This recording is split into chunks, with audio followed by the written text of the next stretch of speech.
Rogo Samboyo Putra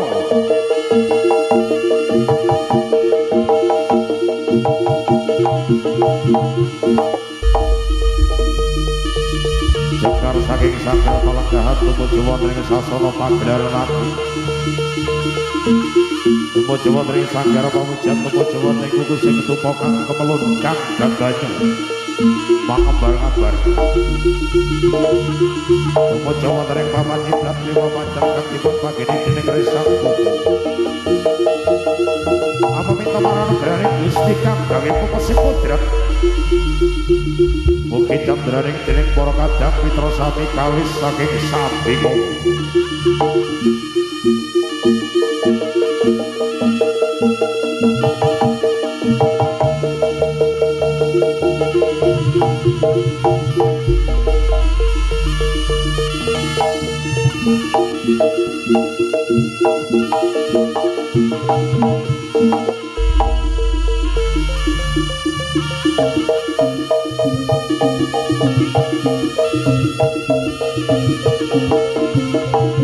iya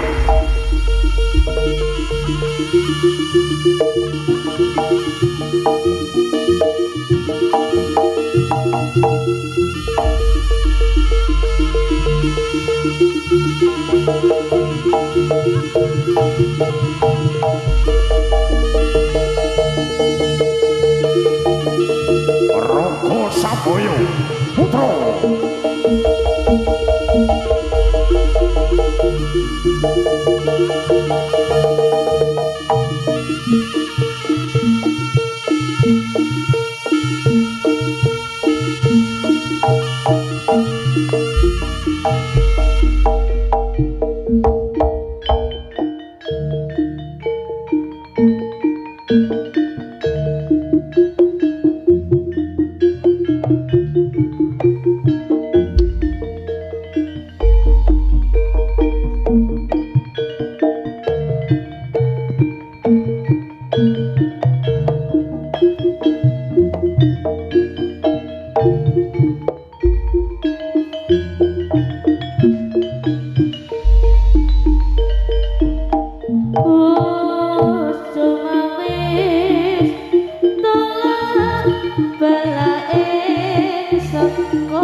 sirup sidemar manuk datang kang ana sabari kang ali segogodan tan sami robah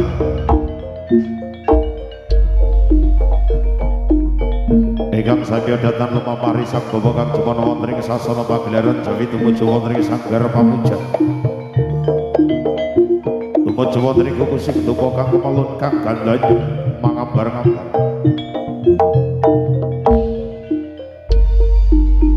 tumuju wonten ing papan kiblat lima pancer kang dipun pageni dening Resang Buku amaminta marana grane Gusti kang gawe pepesih kodrat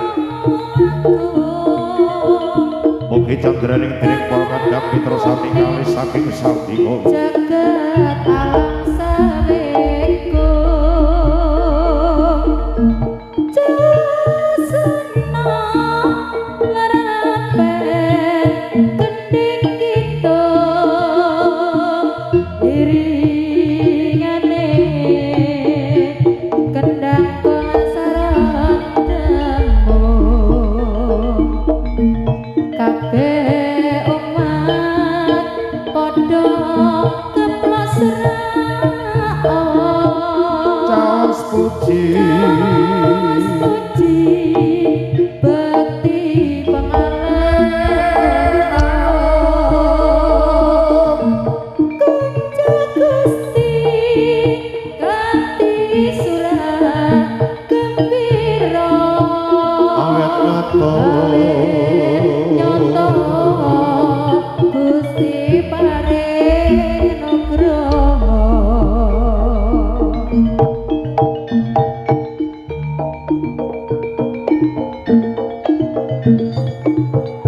winarno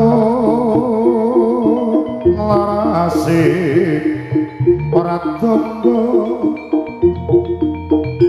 kempel kendang penang kelaman kongso iya sorako do para wiyaga gumuro angkota rogo son puji dumateng pangeran kang lumantar kita asesami kaleso saking sambikala dina-dina saking bilahi kasanian ingkang sampun naluri tinggalane lamarakan suwarati mila monggo sami diuri-uri marang lestari kabudayan Jawi Bunda Wariyati ingkang mandhegan Bapa Gunawan minangka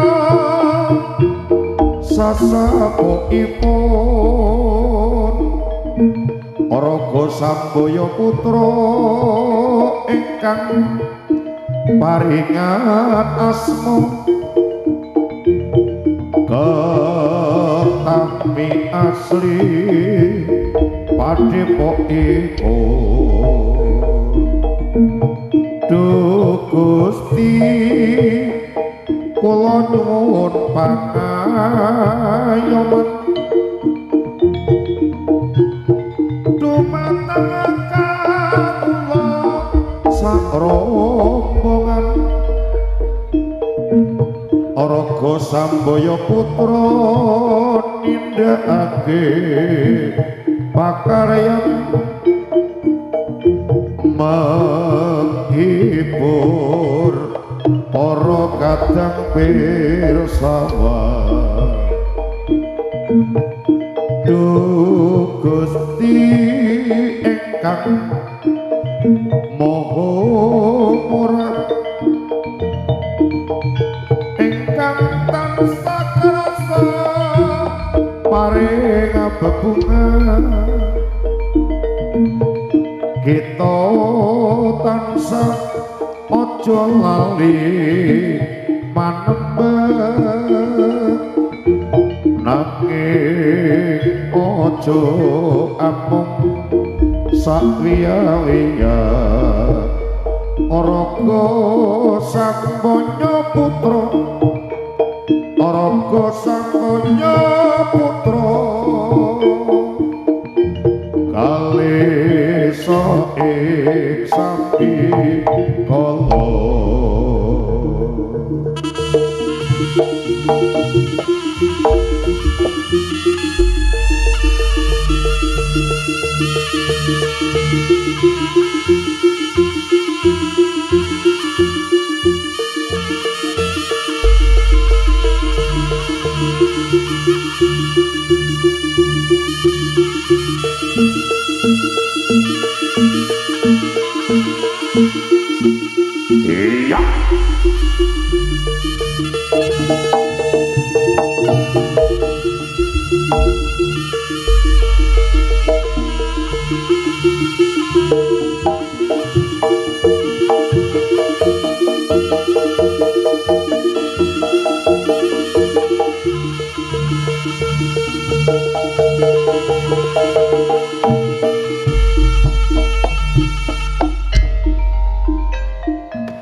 sampun paripurna.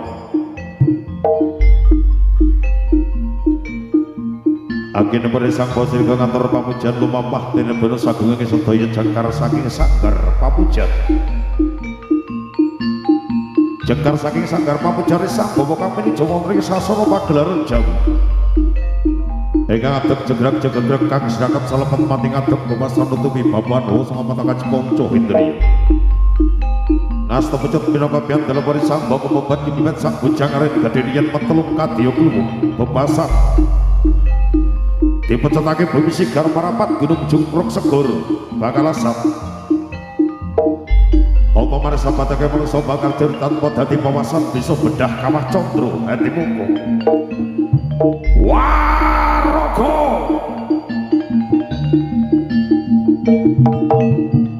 Raga Sampaya Putra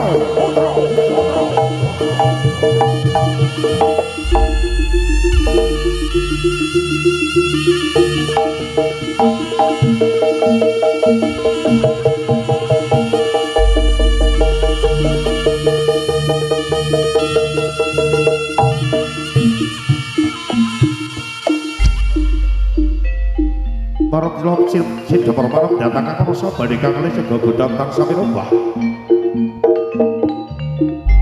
Ingkang samya datang lumapari sambung kang jemen wonten ing sasana pagelaran Jawi.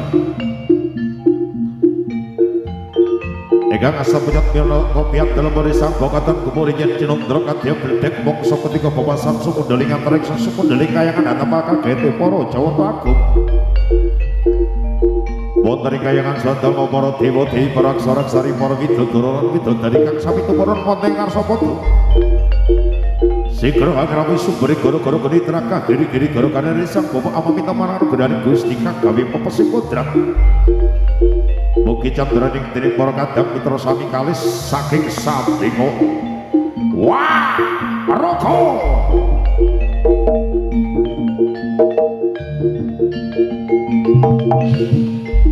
Raga Sampaya Putra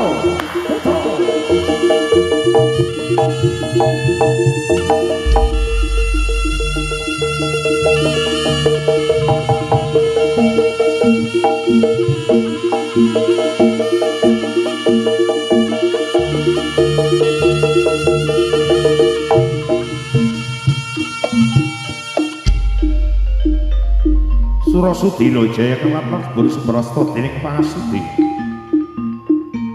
Ingkang becik ketitik. Ingkang kala bakal ketara sapa kang tumindak temen ing kono mesti bakal tinemu sapa kang tumindak lengkene wahyuning bakal sirna. Kelakon sirna kelawuhan si gedhening Gusti kang gawe pepesing kodrat. Sapa kang kandur becik besok bakal mundhuk wohing pakarti. Ari sang ngasta penyut menaka pian dalu meri sang bawa yen mentelung kadya kluwung kemobat bebet yen cinandra kadya bututi gawe naga sira katun gumuruh yen cinandra kadhe bledhek mongso ketiga gawe grisik jauh mong gawe kagete para kadang putra ingkang tasih lenggah wonten ing sasana pangriyasan Jawi serang kala jemangkah ngrungkepi Pantala. Wah, Raga Sampaya Putra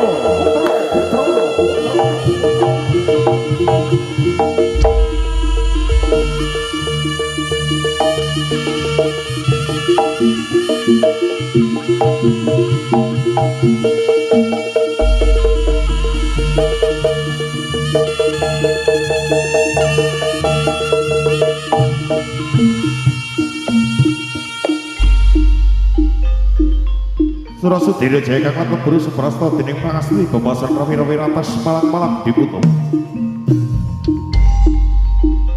Agen para sapa sirga Amamita Manargadaning Gusti kang gawe pepesing kodrat mugi candraning dening para kadang mitra sami kalis saking sampinga.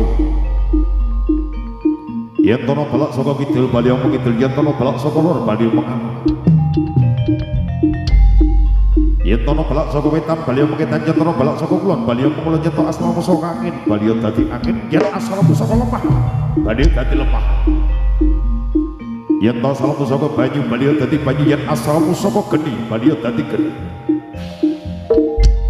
bali-bali marang kersaning Gusti kang gawe pepesi kodrat sejatine rasa sak bondo sak rasa sak jiwa sak raga kalis saking sampingo wah raga Samboyo putra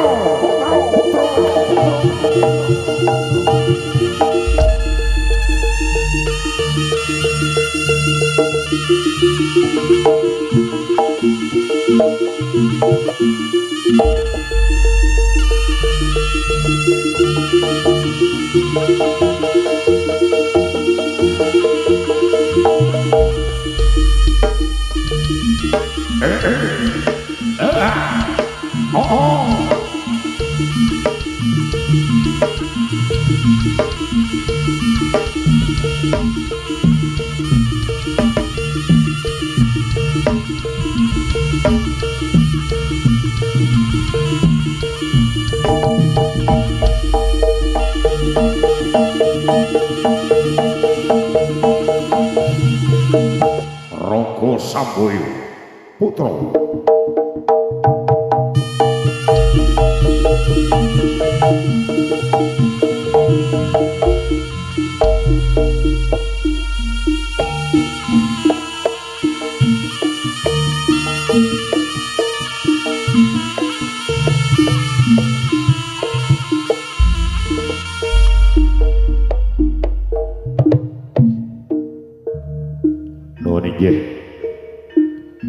antara kenepatan para kadang senebudaya kakung dalah putri yang berkisah deripun atur pasukan dimentarakan kita sawardu saking keluarga besar Raga Samboyo putra ngaturaken assalamualaikum warahmatullahi wabarakatuh. Suku kebagian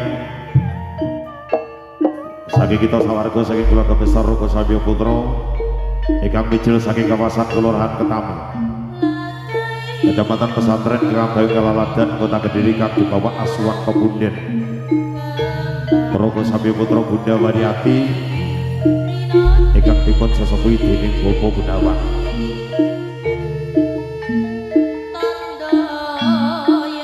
Wonten ing wekdal menika lumampah ing wonten ing dinten Selasa kelotipun Surya kaping 23 September warsa kalih wis langkung.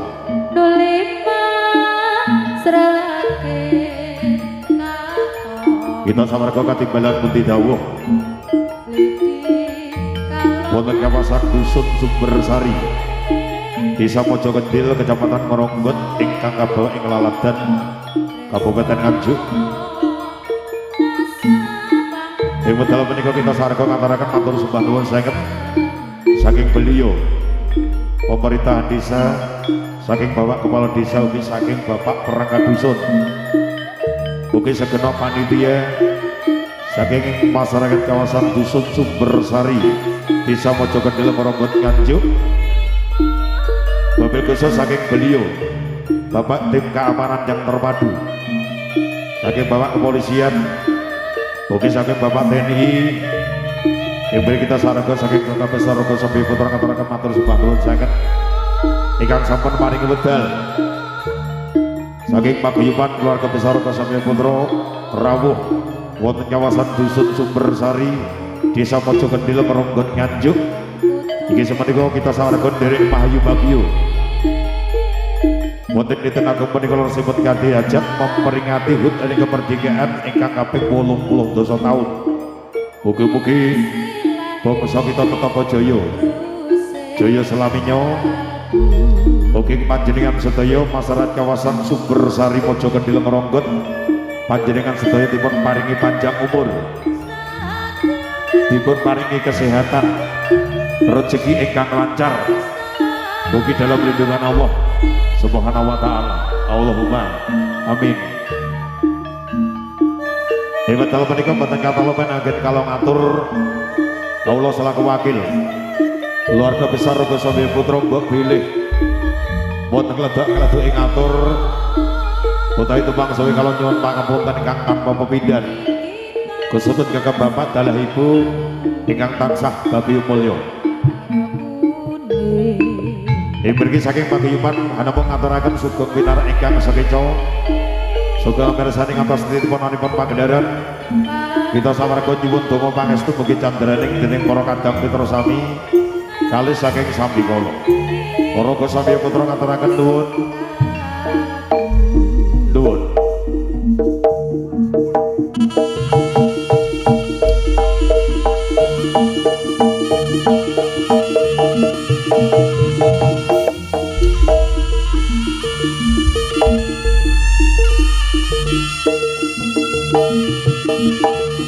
Resang bungas lo pejat pinawapian dalam resang bungu Ani balik denek para kadang putra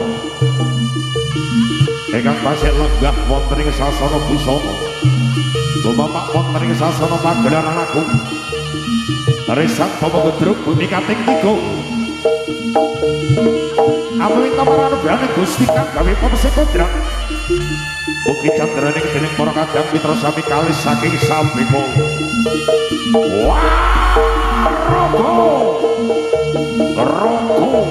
Samboyo. Putra.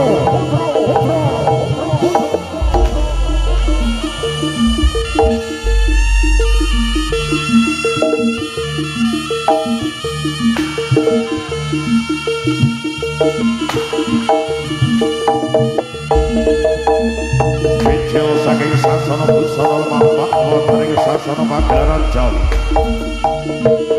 Ampun candraning dening para kadang putra. Amrasuk busana kaprajuritan kang katingal bagus surpanya das rampil rekinas. Cinondro saking Padro.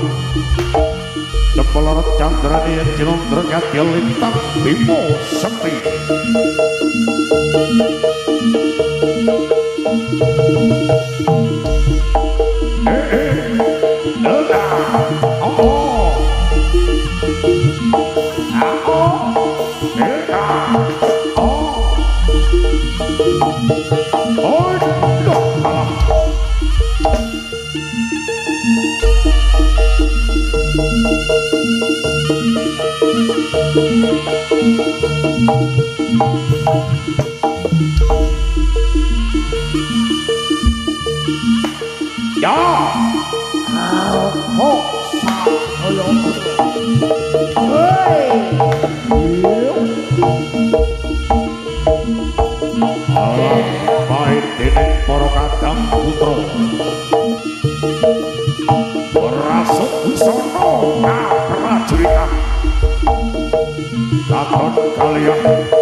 Katon kalian lampai dening para kadang putra cepelorot candraning yen Cinondro kadya manusikatan lakinya berwarna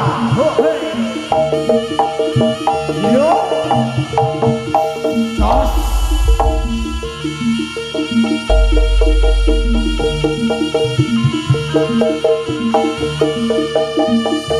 ya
Candraning dening para kadang putra kang katingal bagus rupane cerdas trampil terginas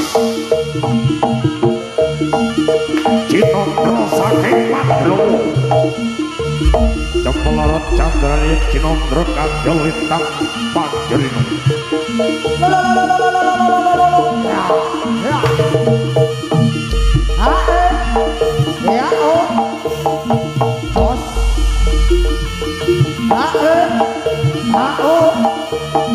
Jos. Adalah.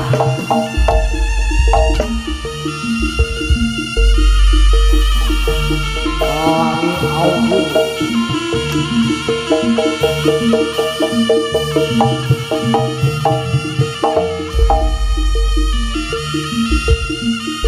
Roko Sapoyo Putro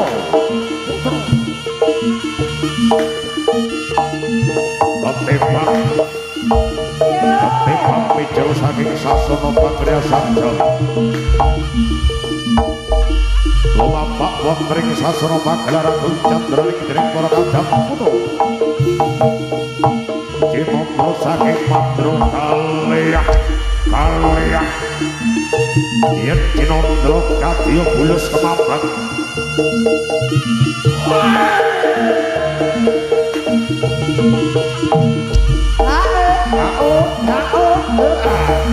Jos.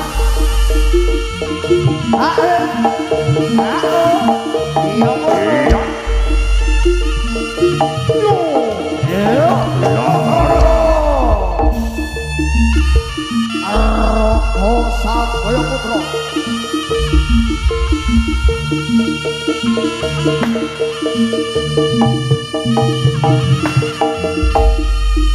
Roko Sapoyo Putro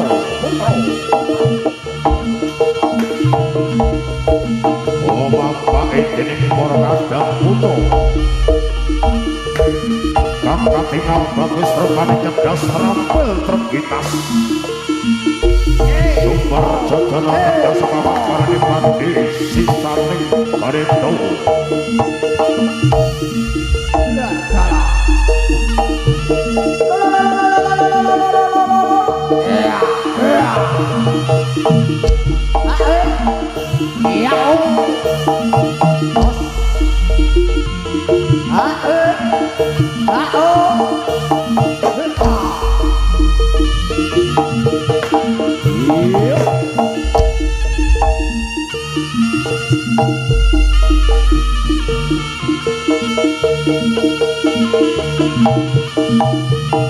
Roko Sapoyo Putro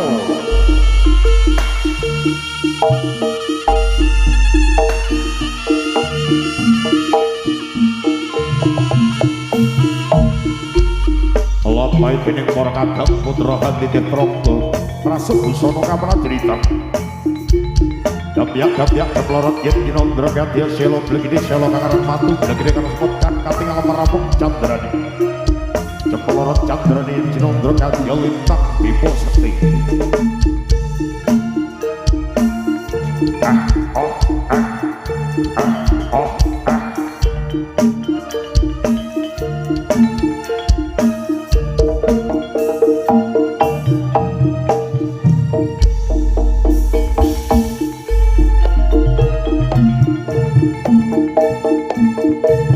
Neno nande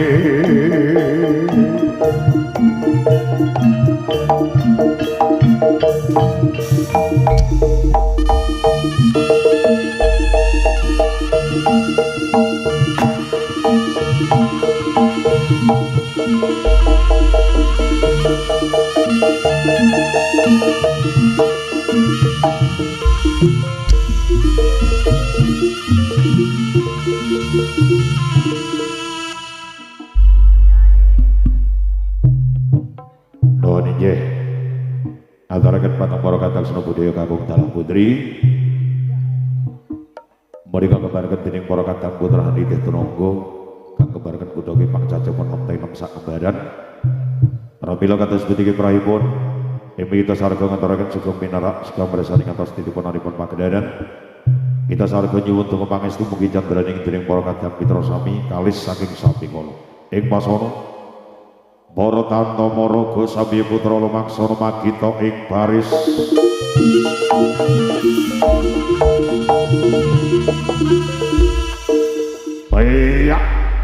Bayak siap siaga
Rogo Saboyo Putra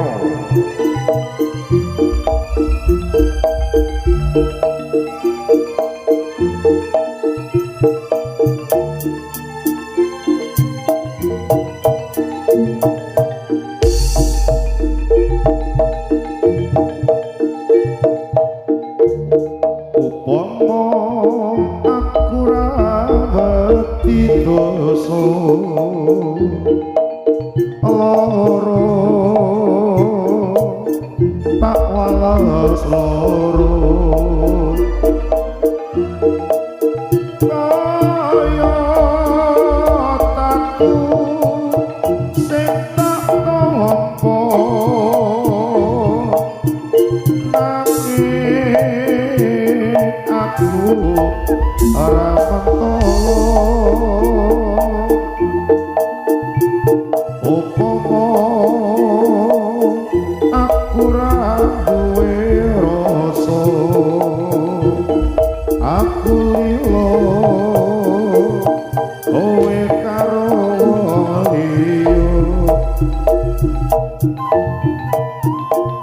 nanging atiku wis kadung tresno kowe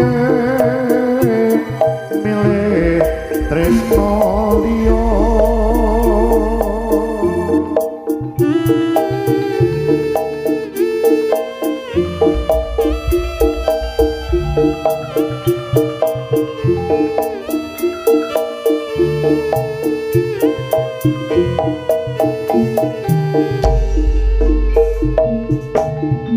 Apa ora eling nalika semono susah seneng bareng kabeh dilakoni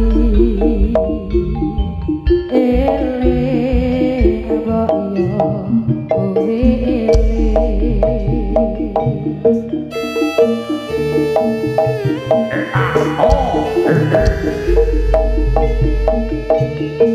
janji tresno murah ono liyane nyatane saiki kowe ninggalake aku Duh Gusti kula atimu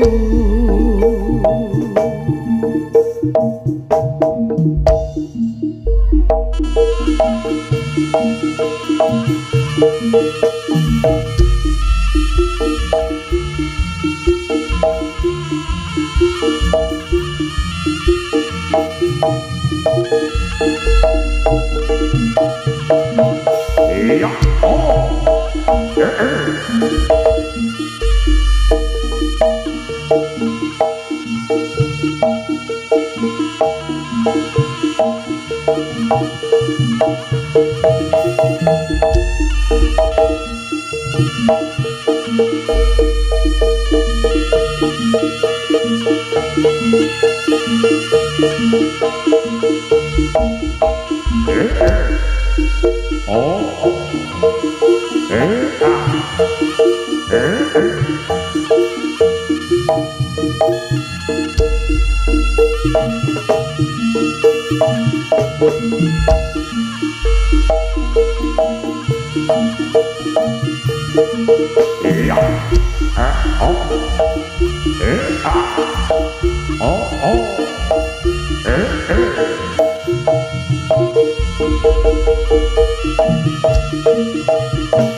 sumpah janji nganti mati nanging saiki kowe wis lali ora ngira malah iku kang tak pucuk-pucuk hilang sito kenapa semangsa ketika Gusti paringa jampi batin kula ingkang pijange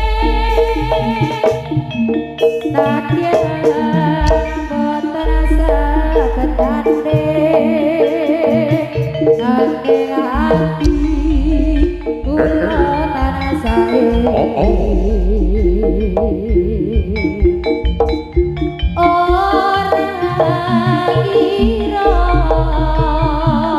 melatiku kata pucuk-pucuk iman sirita nasib bangsa ketiga Gusti paringa kabeh batin kula ingkang nembe keri nadyan boten saged tanding nanging ati kula tansah eling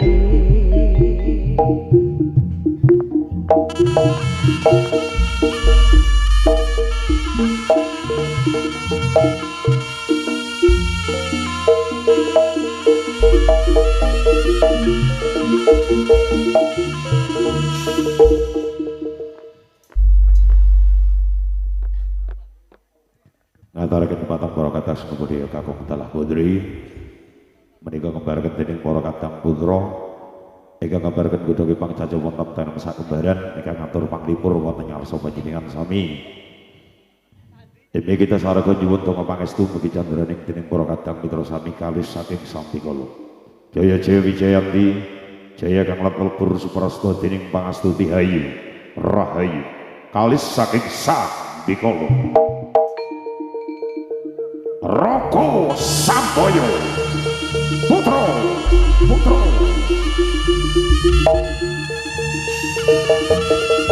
iya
Nengen dikon kuku goleki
kaya ngene lelakonku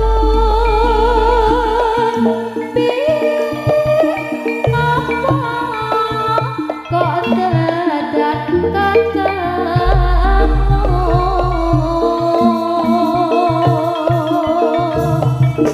yen pancene ditinggalke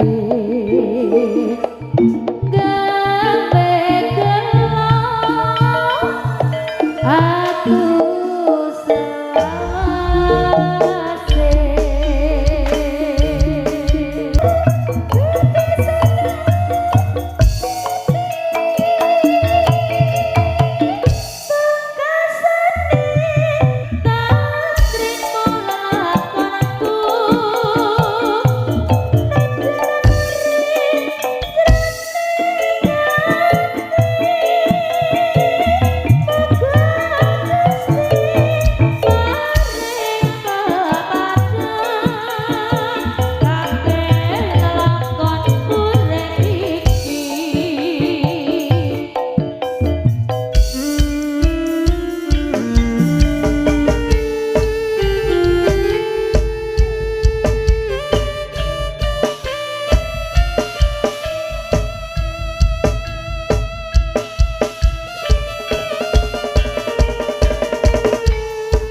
kaya marang atiku rasa gelo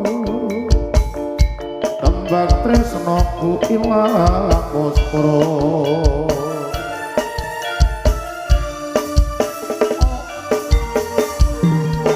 urip iki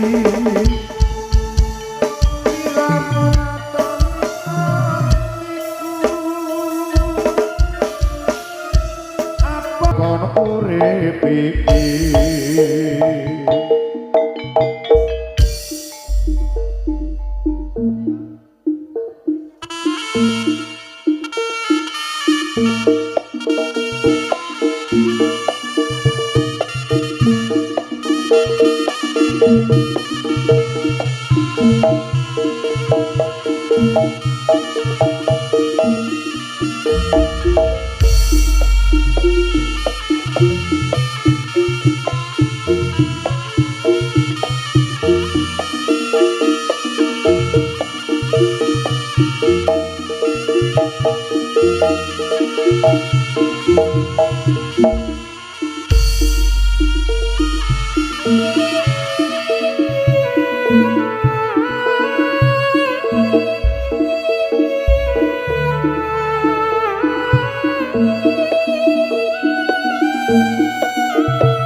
cinta memang tak selamanya bisa indah, cinta juga bisa berubah menjadi sakit.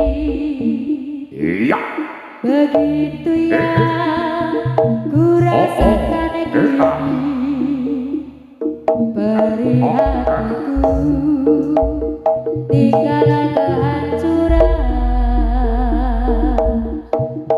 Tak pernah terbayangkan dan tak pernah terpikirkan cintamu dan cintaku akan berpisah. Namun harus ku relakan itu untuk hidupmu agar lebih baik. Maafkan aku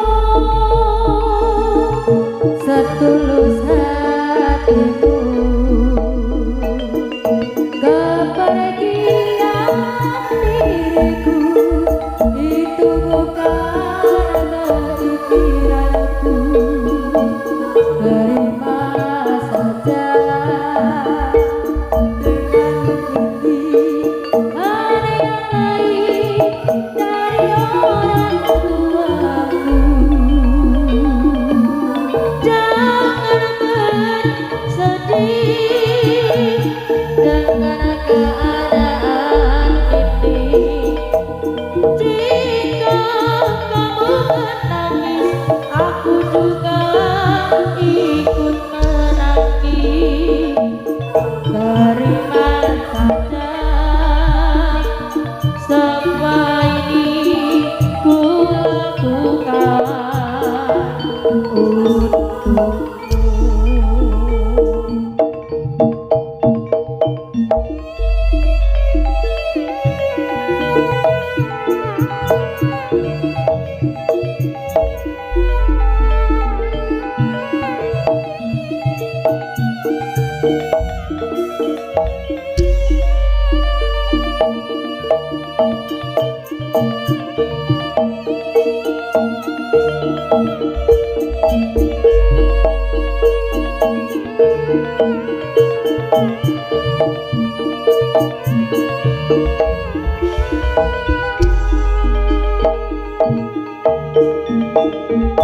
Tak pernah terbayangkan dan tak pernah terpikirkan cintaku dan cintamu akan berpisah. Namun harus ku relakan itu untuk hidupku agar lebih baik. Maafkan aku setulus hatimu. Kepergian diriku itu bukan keinginanmu. Terima saja dengan pilihan yang lain dari orang tuamu.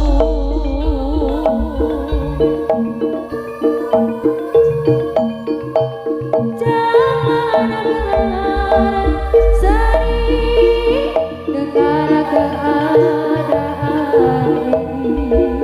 Jika kamu menangis, aku juga ikut menangis. Terima saja semua ini ku lakukan untukmu.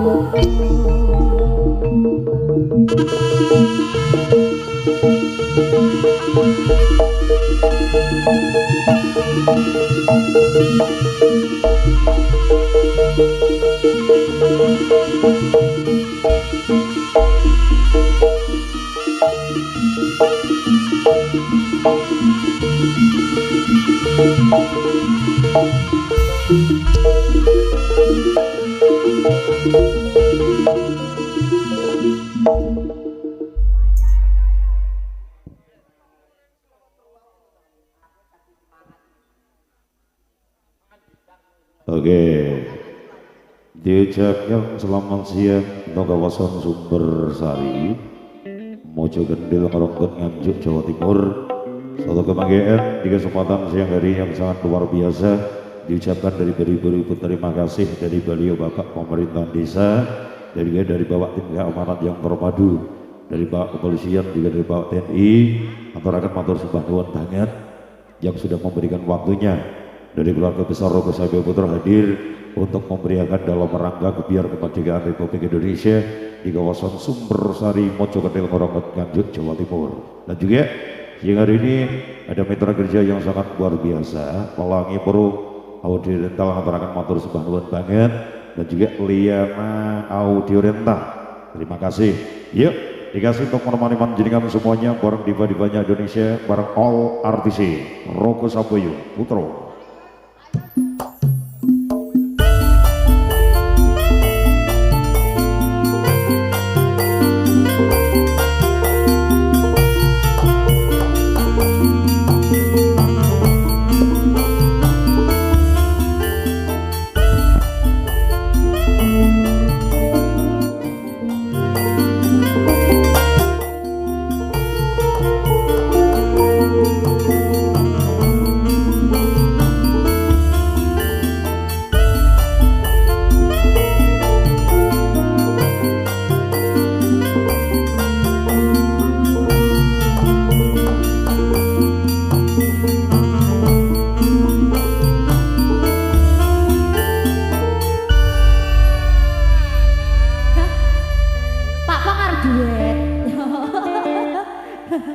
Oke, di tengah selamat siang semuanya buat warga Bersari Mojo Kendil ngeronggot apa lek gini.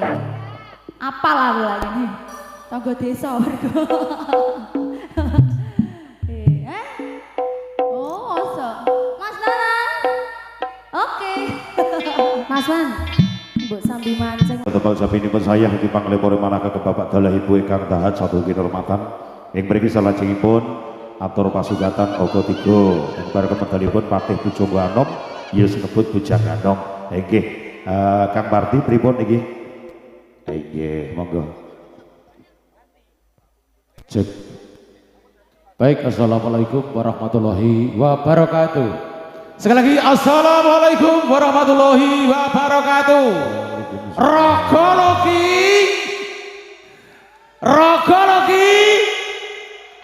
ora baik-baik tenanan yo teng. Pemuda Libas, yes. Pemuda Libas, yes. Terima kasih Bapak Ibu. Assalamualaikum warahmatullahi wabarakatuh. Yang saya hormati kru dari Roko Samboyo Putro dan yang saya hormati Bapak Tim Keamanan, Bapak Kapolsek, Bapak dan Ramil beserta jajarannya, beserta Bapak anggota Dewan DPRD Kabupaten Nganjuk yang saya hormati, beserta rekan-rekan saya semuanya. Saya ucapkan selamat siang dan selamat berjumpa. Baik Bapak Ibu dan saudara sekalian, saya tidak panjang lebar bahwa acara siang hari ini digelar oleh Pemuda Libas. Terima kasih Pemuda Libas yang punya gawe Pemuda Libas. Dan kali ini di samping acaranya ini adalah hari ulang tahun kemerdekaan RI yang ke-80 juga terkait dengan peringatan Maulid Nabi Muhammad SAW. Oleh karena itu HUT ini kecekel, pengajiannya juga kecekel. Untuk itu sepatah dua patah kata akan disampaikan Mawido Kasanah oleh beliau yang terhormat Bapak Dr. Andes Haji Haryanto, anggota DPRD Kabupaten Nganjuk. Kepada beliau yang terhormat Bapak Dr. Andes Haji Haryanto dipersilakan untuk naik ke atas panggung untuk berikan sambutan sepatah dua patah kata sebagai penyemangat dari warga Libas dan seluruh warga yang hadir, khususnya Dusun Sumbersari dan umumnya warga Desa Mojo Kendil dan lebih luas lagi buat Kecamatan Rogot. Tepuk tangan semuanya, monggo Pak Haji. Oke, niki di samping HUT RI juga Maulidan. Jadi ini permintaan dari Pemuda Libas, yo senine oleh religiusnya ya kecekel.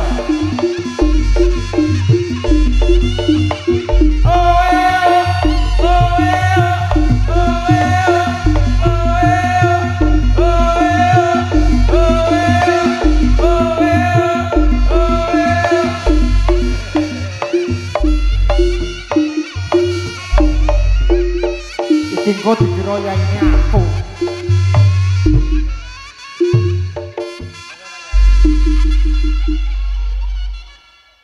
Assalamualaikum warahmatullahi wabarakatuh. Waalaikumsalam warahmatullahi wabarakatuh. Bismillah, alhamdulillah, salatu wassalamu ala rasulillah, la hawla wa la quwata illa billah, wa ba'dah. Ini adalah satu model baru, fenomena baru, pengajian dicampur jaranan. Gak oleh, boleh. Yang pertama, mari kita semuanya bersyukur. Kabeh matur suwun ten ngarsane Gusti Allah. Dalah napa ngantos wekdal punika kita tasih pinarikan sehat, tasih saged ngelempak wonten menika pahargan kanthi bagas waras. Alhamdulillahirabbil. Semangat, alhamdulillahirabbil. Alhamdulillah wa syukurillah. Bersyukur padamu ya Allah, kau jadikan libas bersaudara. Bersyukur padamu ya alhamdulillah. Jaranan yo jaranan, wayahe ngaji yo ngaji, wayahe golek duit yo golek duit, wayahe golek ganjaran ge sangu mati. Yang kedua, salawat dan salam semoga tetap melimpah di hadapan junjungan kita baginda Rasulullah Muhammad sallallahu alaihi wasallam. Dengan harapan kita semuanya, khususnya Bapak Joni dan keluarga dan teman-temannya, teman-teman komunitas Libas yang kita banggakan, lingkungan besar Banjarsari, Sumbersari, lingkungan besar Sumbersari senantiasa mendapat syafaat baginda Rasulullah Muhammad sallallahu alaihi wasallam. Mas orjennya nek Mas, aminor sak lho Mas. Ya Nabi salamun alaih. Tepuk tangannya mana? Ya Rasul salamun alaih. Ya Habib salam salamun alaih. Ayo semuanya agar mendapatkan syafaat baginda Rasulullah. Amin. Sholawatullah alaihi sallallahu Muhammad. Ngaji iki kowe nyanyine. Jadi kula kebetulan dulure Pak Joni, sakniki kali Pak Joni ditungani dadi ketua Komisi 1 DPRD Kabupaten Nganjuk. Mudah-mudahan bermanfaat kangge masyarakat. Allahumma. Kata sing tanglet kali kula, "Lho Pak, jaranan kok enak pengajian malah api. Apa hubungannya jaranan karo agama Islam?" Sejak lama ada romantika antara jaranan dengan syiar Islam. Kita jadi wong Jawa kudu bersyukur. Jawa nggih niki. Nek delok irenge ya wong Jawa kabeh. Jawa niku kebak adat, tradisi, jaranan niki adat dan tradisi. Islam masuk ke tanah Jawa membawa syariat. Syariat kali adat luweh dhisik adat. Jadi antara adat kali syariat gak usah dipertentangkan tapi dipersandingkan. Setuju? Jadi enek jaranan kali pengajian ini pas. Tapi ustadznya nek iso sing diundang yo panggah. Nggih, jenengan panggah pokoke.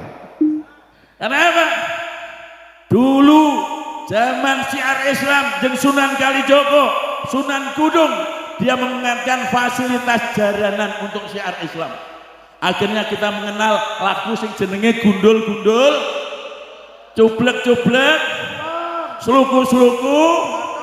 Itu rangkaian lagu yang dikarang oleh Sunan Kalijogo dan Wali Songo. Dalam rangka apa?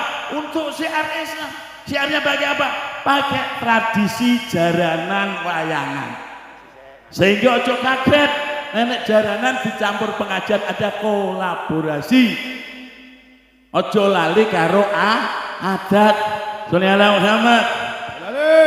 Sekarang apa hubungannya jaranan kalau maulid Nabi? Kacang. Karena jaranan dulu menjadi media untuk syiar Islam, hari ini dengan kesadaran tauhid, keluarga besar komunitas Libas, lingkungan besar Sumbersari, insya Allah sadar wong urip enek sing gawe.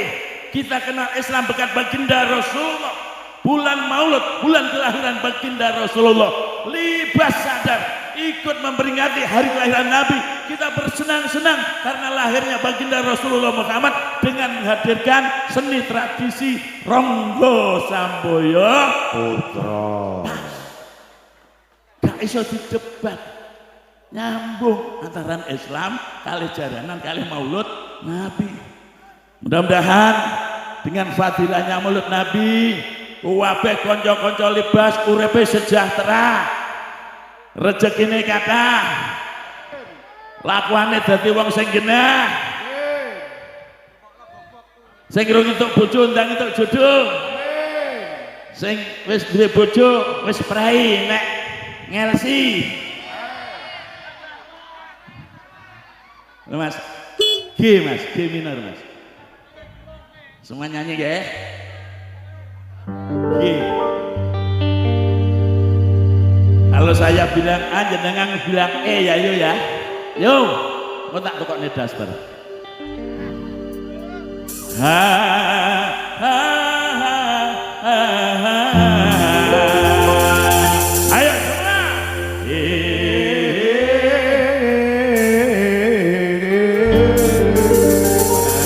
Mantap.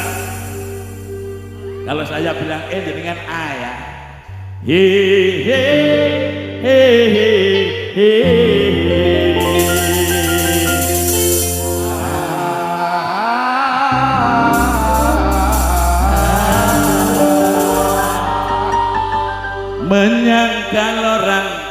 Menyangkal orang yo tuku botol, menyangka diri numpak kereta, nanggap jaranan Ronggo Saboyo Putra. Iku seni tradisi asli ning gone wong Jawa. Kita sholawatan pelan-pelan sing banter ya yo ya, sing banter. Sholawat bareng-bareng dengan sholawat sing dasar. Ojo dibinding-binding nih suaranya. Allahumma malah elek ya. Malah elek. Allahumma senang yang hura-hura. Senang kita adalah senang bersyukur karena Allah sudah menciptakan baginda Rasulullah Muhammad sallallahu alaihi wasallam sing dudune awake dhewe iso muni bismillahirrahmanirrahim, sing iso marai awake dhewe salat sing bener yang mengarahkan kita nanti mudah-mudahan semuanya mati dalam keadaan husnul khotimah. Gitu. Nek masak ojo kakean asem niku parutan klopo, cekap semanten atur kula menawi lebat nyuwun ngapura. Allahumma fiq lawan tarik. Assalamualaikum warahmatullahi wabarakatuh. Waalaikumsalam warahmatullahi wabarakatuh. Pripun Bu? Sik kurang Pak Alan, Pak Yaya Haryanto. Sik kurang. Semben nekane dhewe. Bersari iso. Libas sanggup. Oke, saya tidak akan memperpanjang lebar karena terbatas waktu. Monggo Mas Lari dilanjutkan untuk Ronggo Saboyo, diberikan waktu sepenuhnya. Disilakan. Baik, ngaturaken matur sembah nuwun saking beliau Pak Haji